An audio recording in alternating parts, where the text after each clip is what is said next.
Hello জনগণ, কি অবস্থা সবার? কেমন আছেন সবাই? সকাল সকাল আমি আমার ব্লগটা শুরু করলাম। তো আজকে হচ্ছে মেঘলা মেঘলা আকাশ ছিল আর ঠান্ডা ঠান্ডা ওয়েদার ছিল, দেখতেই পাচ্ছেন। মাশাল্লাহ, ওয়েদারটা কিন্তু অনেক বেশি ভালো ছিল।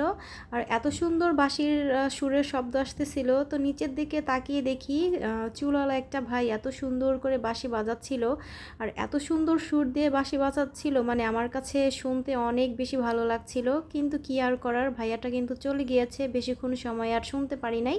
তারপর হচ্ছে আমাদের সেই বিক্রমপুরের ঐতিহ্যবাহী খাবার আলুর বোয়া, সাথে হচ্ছে কয়েক রকমের ভর্তা, সেগুলোই হচ্ছে আজকে আপনাদের সাথে শেয়ার করব।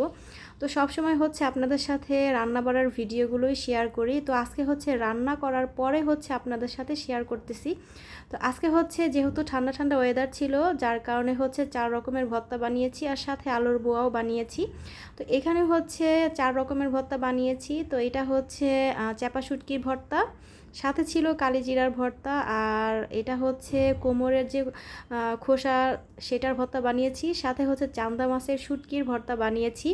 আর অন্যদিকে রাইস কুকারে কিন্তু আলুর বোয়া রান্না করা হয়ে গিয়েছে, একদম গরম গরম ধোঁয়া উঠতেছে, দেখতেই পাচ্ছেন।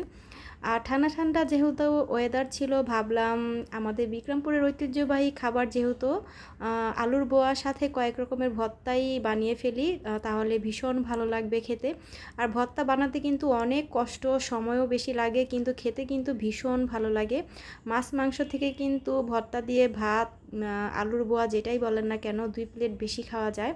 তো মাশাআল্লাহ অনেক সুন্দর ঝরঝরা হয়েছে, দেখতেই পাচ্ছেন। 2 ধরনের ডাল দিয়েছিলাম, সাথে আলুও দিয়েছিলাম, একদম সুন্দর করে রান্না করে নিয়েছি আর অনেক সুন্দর ঝরঝরা হয়েছে আর ধোঁয়া উঠতেছে, দেখতেই পাচ্ছেন। সবসময় তো আপনাদের সাথে রান্নার ভিডিও শেয়ার করি, আর ভর্তা বানানোর ভিডিও আমার পেজে দেওয়া আছে, ওইখান থেকে দেখে নিতে পারেন। যার কারণে আজকে আর ভর্তাগুলো বানানোর সময় ভিডিও দেখাই নাই। আর আলুর বোয়া যেহেতু বানিয়েছি, সেই রেসিপিটাও আমি আমার পেজের ভিডিওতে দেওয়া আছে, সেখান থেকে চাইলে দেখে নিতে পারেন।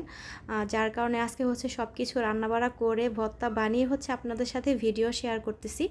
আমার এই ভিডিওটা অবশ্যই একটা লাইক দিয়ে দেখতে শুরু করবেন, সম্পূর্ণ ভিডিওটা দেখে সুন্দর কমেন্ট করবেন। আমার এই ভিডিওটা কাছে এবং দূরে যায় যেখান থেকে দেখছেন, সবাইকে অসংখ্য ধন্যবাদ। সবাই সম্পূর্ণ ভিডিওটা দেখে সুন্দর কমেন্ট করবেন। আমার অনেক আপু ভাইয়ারা আছে যারা প্রথম থেকে আমার এই ভিডিওগুলো দেখেন, আমার সাথে আছেন, আমাকে সাপোর্ট করেন, সবাইকে অসংখ্য ধন্যবাদ। আপনাদের সুন্দর সুন্দর কমেন্টগুলো পড়তে আমার কাছে খুবই ভালো লাগে, সেটা সবসময় বলি। এদিকে গরম গরম আলুর বোয়ার সাথে ভর্তা দিয়ে খেতে আমার কাছে তো খুবই ভালো লাগছিল। তো কে কে পছন্দ করেন আলুর বোয়া খেতে, সাথে ভর্তা খেতে, অবশ্যই কমেন্ট করে জানাবেন। ভিডিওটা ভালো লাগলে অবশ্যই একটা লাইক দিবেন, ভিডিওটা শেয়ার করে দিবেন। আর যদি বেশি ভালো লেগে থাকে তাহলে ফলো দিয়ে আমার পেজের সাথে থাকবেন। সবাই অনেক বেশি ভালো থাকবেন। আল্লাহ হাফেজ, আসসালামু আলাইকুম।